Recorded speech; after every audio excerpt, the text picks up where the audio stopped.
Hey guys! Welcome back to my channel. And for today's video, nandito pa rin tayo sa Da Nang, Vietnam.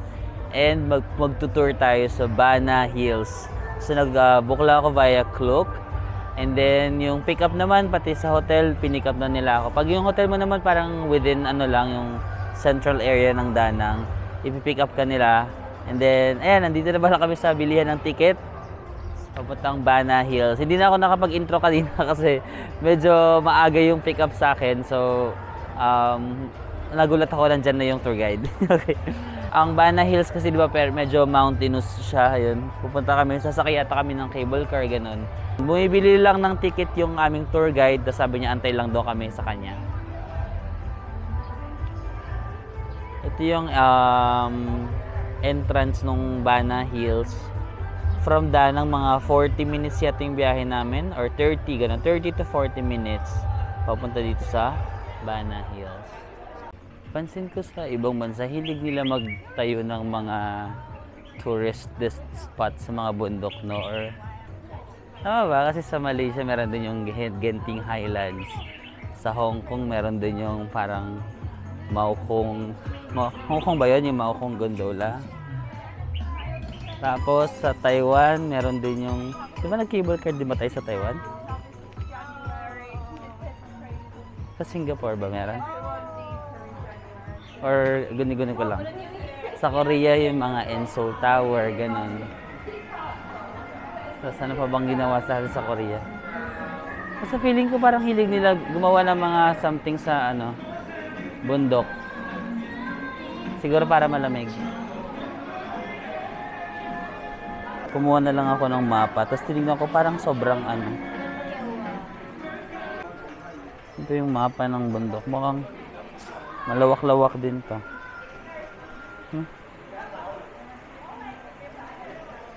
Nagpapahuli ako sa tour. Nainis ako dun sa...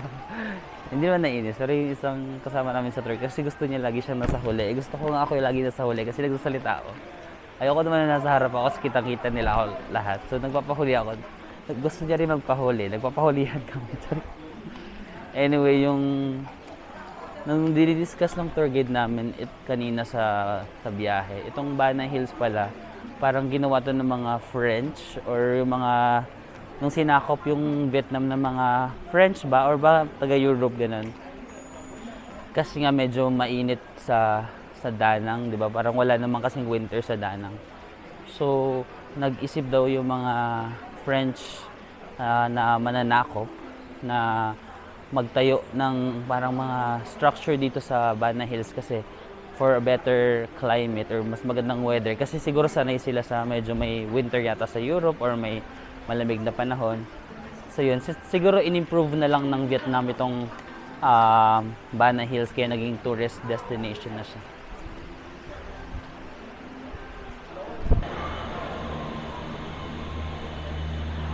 Guys, sasakay na tayo ng cable car.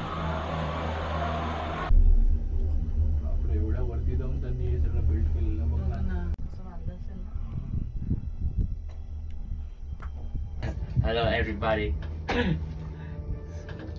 But you have to say something. I don't know. I'm a bit shy. I'm shy because the camera is open, so I'm shy right now. Yeah, earlier you were saying a lot of things. You're gonna put it in the YouTube sure. channel? Oh my god. I'm gonna be a famous person. Famous. When people come here, they will know this. Oh, that's Ricky. Yeah. Everybody should come to Da Nang City to travel. Da Nang City is the best city in Vietnam to go. Do you think so? Like honestly, you think? Yeah, everybody thinks so. Yeah, but they also feel like because everybody, the tourists come to Vietnam, they think Da Nang City is the most living city in Vietnam. Yeah. So lesser traffic and you have the beach, right? Yeah. You only tour Ba Na?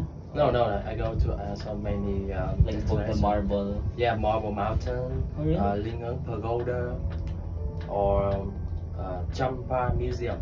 We have so many destinations in Da Nang City. Yeah, Ba Na Hill is just one of the most attractive destinations in Da Nang City. What's the best part of your job and the worst part? What's the best? The best part of your job and the worst part of your job. The best part of Yeah, my what job. you like about your job.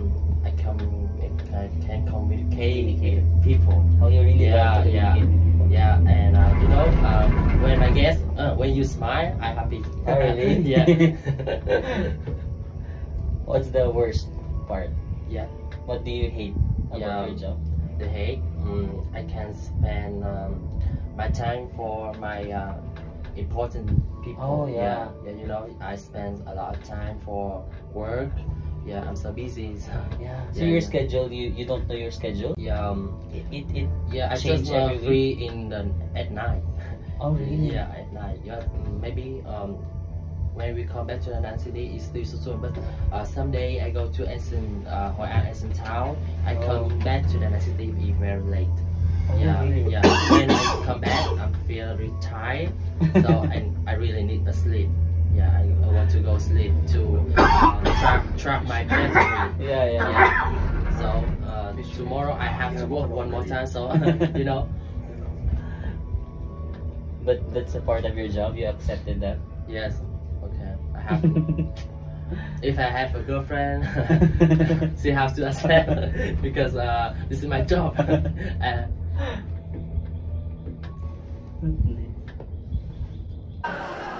So yun guys, first stop for this trip is the Golden Bridge.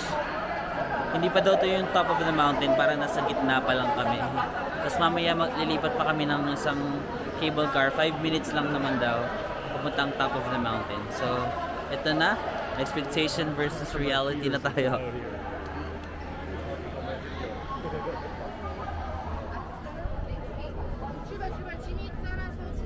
Oh God.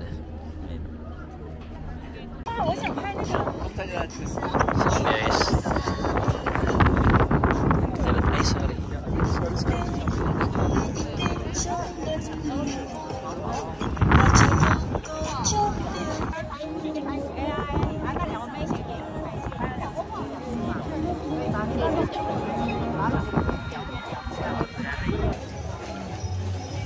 Ang dami ng tao dun sa Golden Bridge. Hindi ko alam kung nakakuha pa ako ng magandang picture. I'm not really sure, but it's okay. Ayan. Ano ko yung honest opinion sa Golden Bridge. Kasi nung bago ko siya nakita sa Instagram, like, wow, like na ano talaga ako na-amaze. And, truthfully naman, maganda naman yung Golden Bridge. Maganda. Pero siguro because of the crowd, parang na-lose yung charm niya na, no? Parang masyado ng crowded. And then everyone was just trying to take good photos. So parang, it was hard. Maganda siguro siya kung hindi crowded. And then makachempo kayo ng serene na time. Which is parang malabo naman mangyari kasi parang puntahan siya. Siguro kung weekdays baka mas konti. Weekend kasi ngayon. So, ayun. May mga tourist spots kasi na maganda kapag maraming tao.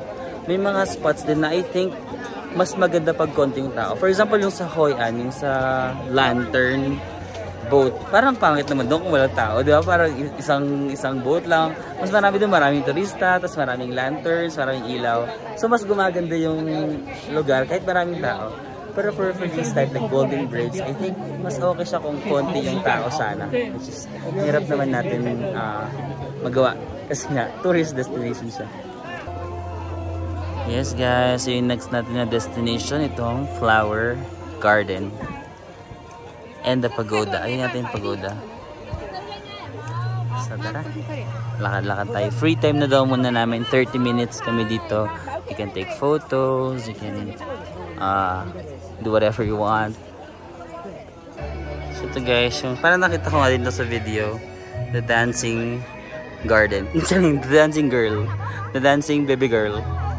The dancing flower girl. Whatever. Video na lang tayo.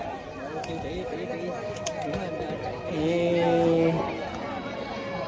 Ay, may tayo mga bagets dito. Mga bata.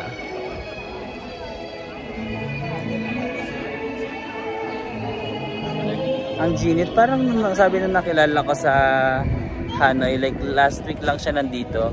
Foggy daw dito and malamig.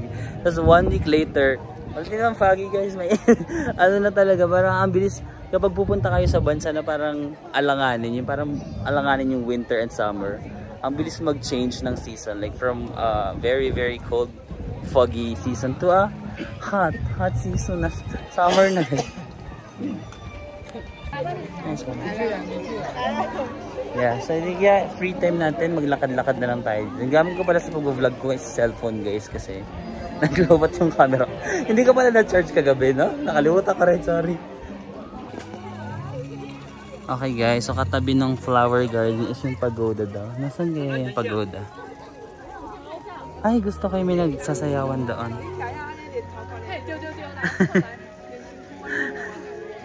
I love it. Ate, hindi ikaw yung ano, ayan. I love it.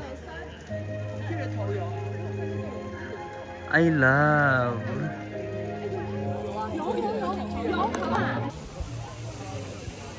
Yan na guys, yung pagoda.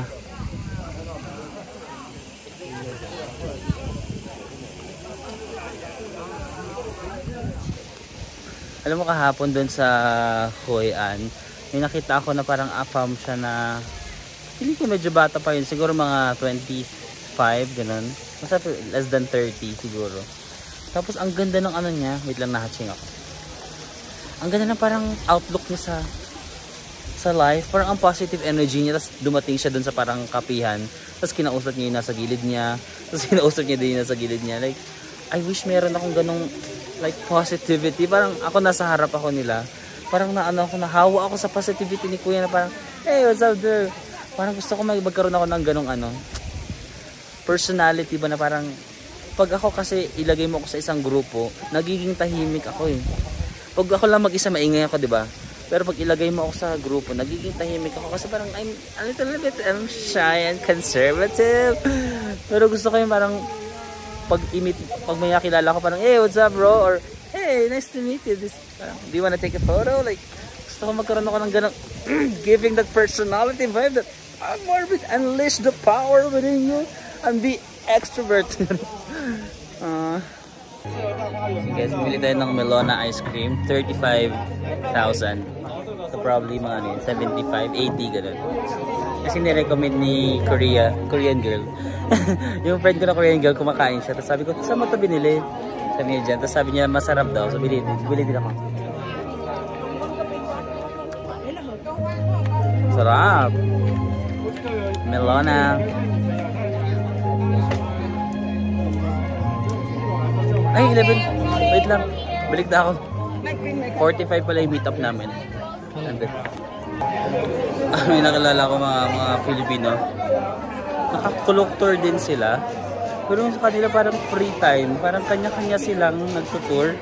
Yung sa amin, naka-collector din ako. Pero meron kami parang, eto, magkikita-kita tayo sa ganitong oras. Tapos okay, free time. Tapos babalik kayo ng ganitong oras. Ang weird.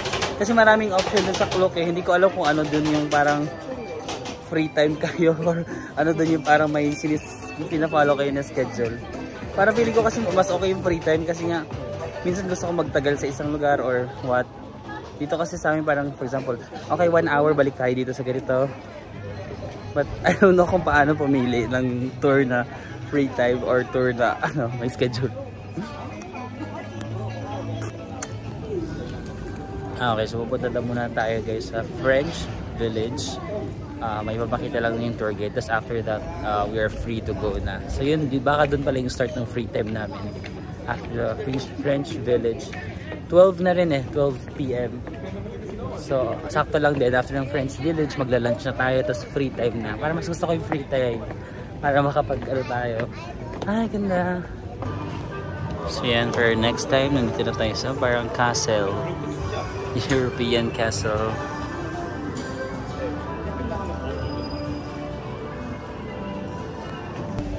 Yan guys, free time na daw namin. So you can visit either French Village, itong kung saan ako meron.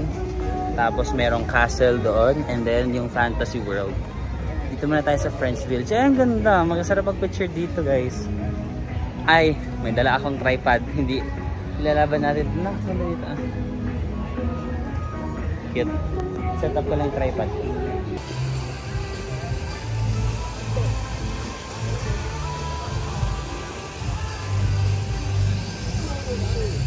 Yung guys, merong Starbucks doon.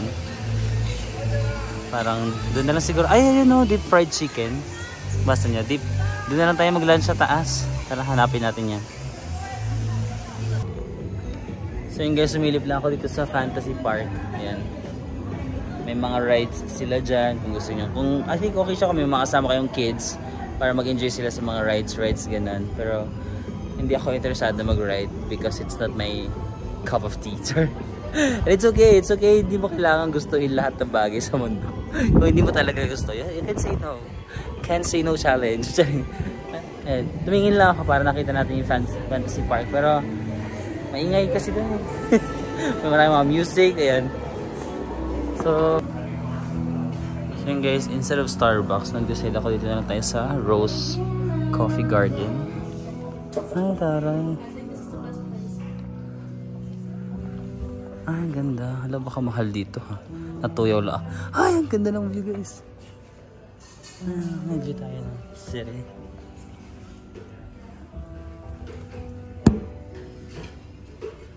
Ay, cute. Gusto ko sana dito kaso baka ano dito 10k minimum order. Charot. Sige, dito na tayo. Ma-order naman ako eh. It's okay. So upo ako dito guys.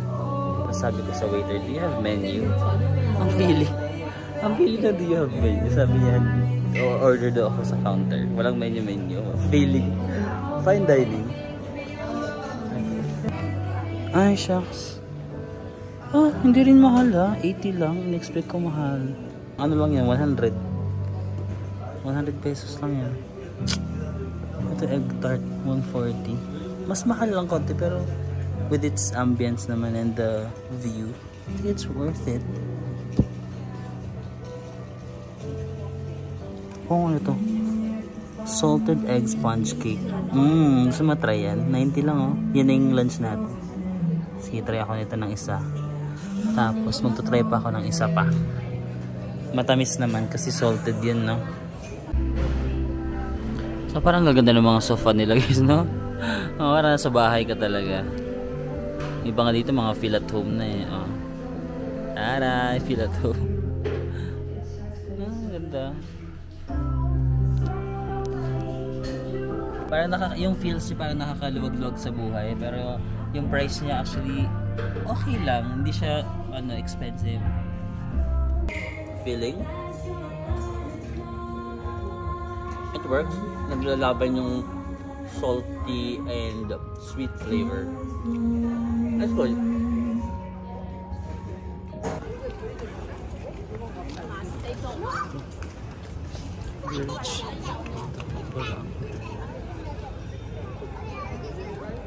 Actually, no. Yeah, it's like this. Oh. Yeah, I can do like this. It's just small gifts, small souvenirs. So, but please keep it like a memory of our trip.